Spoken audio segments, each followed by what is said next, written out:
Time now to ask the expert. Here to answer your questions live on air is financial psychologist Dr. Dan Pallesen. Okay, here we go. Julie from Buckeye says, what are some things I can do to stick with my New Year's resolution of saving more money? It seems like every year one of my goals is to save money, but after a few weeks I go back to old habits, like anything, right? Right, yeah. And this is the time of year where we've already abandoned our resolutions. And so what can we do right now?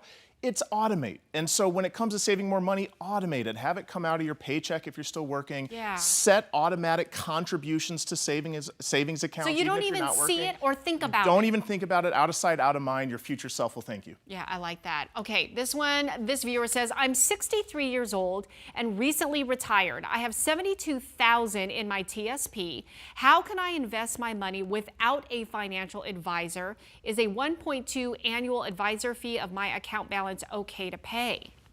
Yeah, industry norm might be around 1.5%, and so 1.2% falls in there. My question would be for someone evaluating a financial advisor is, are they working in your best interest? Are they a fiduciary? What other services do they offer? Is it just money management, or do they do taxes and estate planning? And so asking some of these types of questions can help you evaluate if 1% or 1.2% makes sense for you. Okay, good advice. Alex from Tempe says, what is annuity and how does it differ from other things? Yeah, good question. An annuity is simply just an investment product from an insurance company. So the word annuity means payment. When someone buys an annuity, a lot of times they intend to receive payments from that down the road. So it's like they're buying a pension for themselves in the future.